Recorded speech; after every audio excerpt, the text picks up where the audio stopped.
Um, if I can, I'm gonna open up real quick. I normally don't do this, but a lot of people have been asking me to, so I'm gonna just share just like four of my like favorite highlights of some of the community work that I've been a part of. And it's not necessarily like me; it's highlighting more of like the tremendous work that I've had the opportunity to just be a part of. Two of which you guys already know. The first, Ray Ray and Nashara, and what they've been doing at the Boys and Girls Club with the March for Peace. I thought that, and I still to this day just think like that has to be one of the coolest things I've been a part of.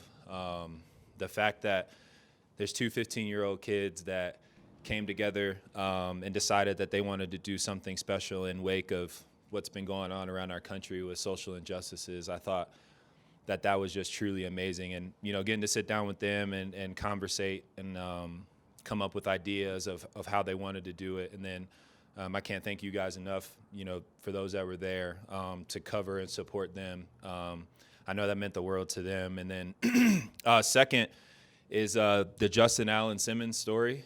And that was probably the most humbling experience I think I've ever been a part of. I'm normally cool, calm, and collected, and I don't think I've ever been so choked up or so emotional. A lot of loss for words when I met Justin's family on the sideline when we played the Jets.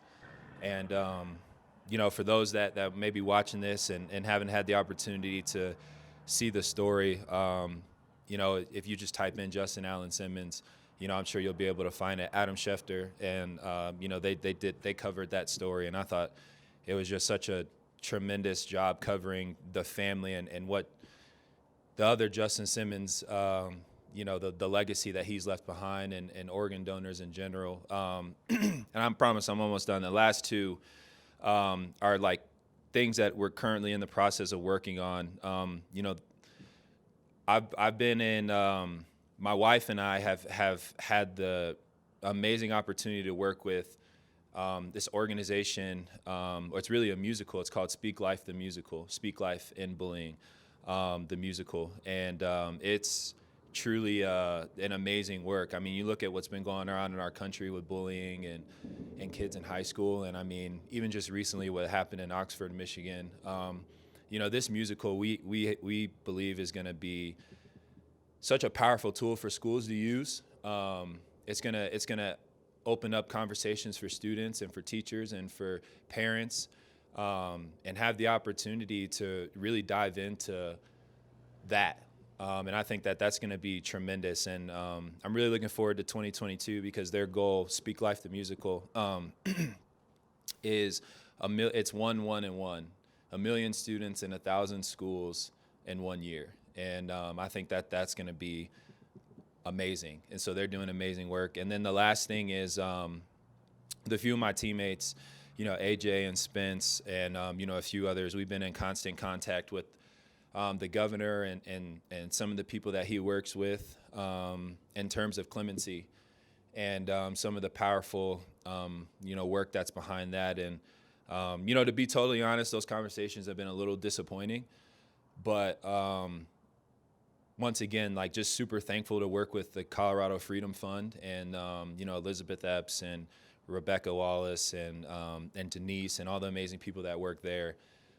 They've done such a tremendous job of educating, myself, AJ, Spence, and they've just done amazing work. And I just wanted to share a few of those highlights. Like I said, not me, but just like some amazing things that amazing people are doing, and I feel like, they should be recognized for that. Justin, you said back when you got the extension that you were happy to obviously be part of the Broncos organization, but a large part of it was also giving back to this community. Why is that so important to you to give back to this community specifically? Yeah, we have I have like a partnership, like video coming out with United, and I think it's going to be really special. And I talk specifically about that. I say it's kind of twofold for me. One, it's where my feet are. I don't like looking in the future. I don't like reminiscing in the past. I like being exactly where I am in the moment. And for the past 6 years, that's been Denver. And so anywhere I am, my family and I, we're going to give 100% of us, as long as we can. And secondly, the Denver community is where my family is a direct beneficiary of. And so, I want my daughters to grow up in a community that is circled around just like constantly building off each other and wanting a better world for each other.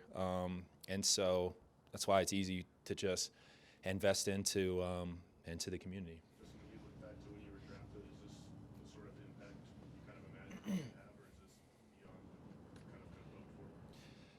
To be completely honest, it's beyond what I thought.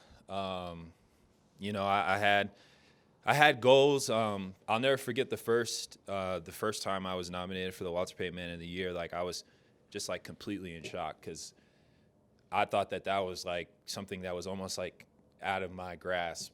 You look at the guys that have been nominated, not only here but just around the league, and guys that have won the national award. I mean, that is, in my opinion, I keep saying it's the most prestigious award you can have, the honor of representing in the NFL. And to know what Walter Payton, the man himself, what he stood for, and to have conversations, with his family in the recent years at those events, it just means a lot.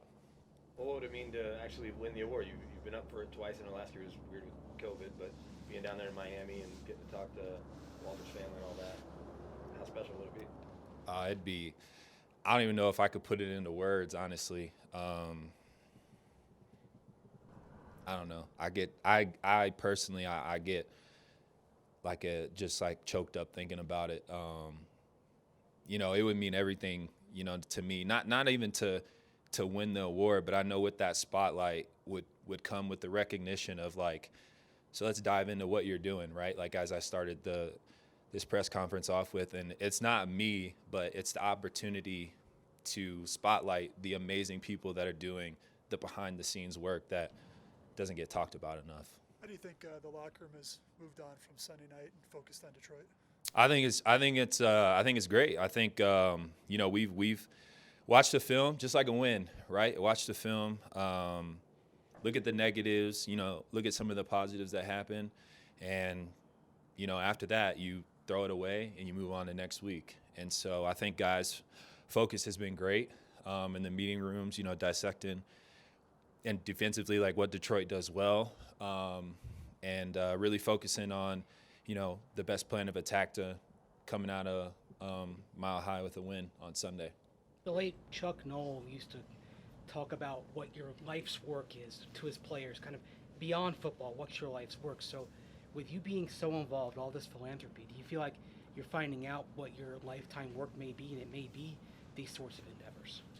Yeah, that's a great question. I constantly, I have such a great support network of people, my wife being the main one. And I always find myself like trying to be quiet and listen to what the Lord has in store for us, my family and I, and just trying to be obedient and recognize that like nothing really, in this world is even mine to begin with. It's just, I've just been, blessed with opportunity to give back in, extraordinary ways. But it's just figuring out, as time goes on, like where the Lord has us, where what He wants us to do, how He wants us to do it. And so it's been awesome, honestly, like just going through the journey. You don't really reflect on it too much, but like I said, I have a great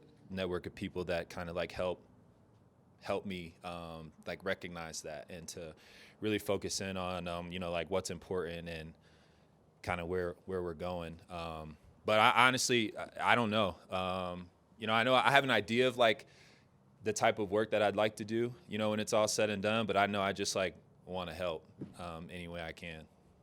I think the D-line has helped the secondary and just increasing pass pressure the last couple of weeks. They've been tremendous. Any type of success that we've had, in the back end, interceptions, passing yards, pass breakups is all a direct reflection of our front four and our front seven just consistently getting pressure on the quarterback, making them feel uncomfortable.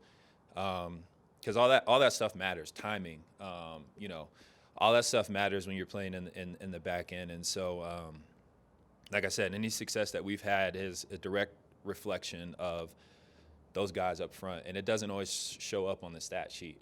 I think that's a important thing to note. We were told Kareem framed this with you guys in the locker room as these are playoff games now, these final 5. How do you put that in your own mind? That is it must win, because obviously then if you want to lose, you have 4 games left. So how do you frame it in your mind and with your teammates as a captain? Yeah, no, it's a must win.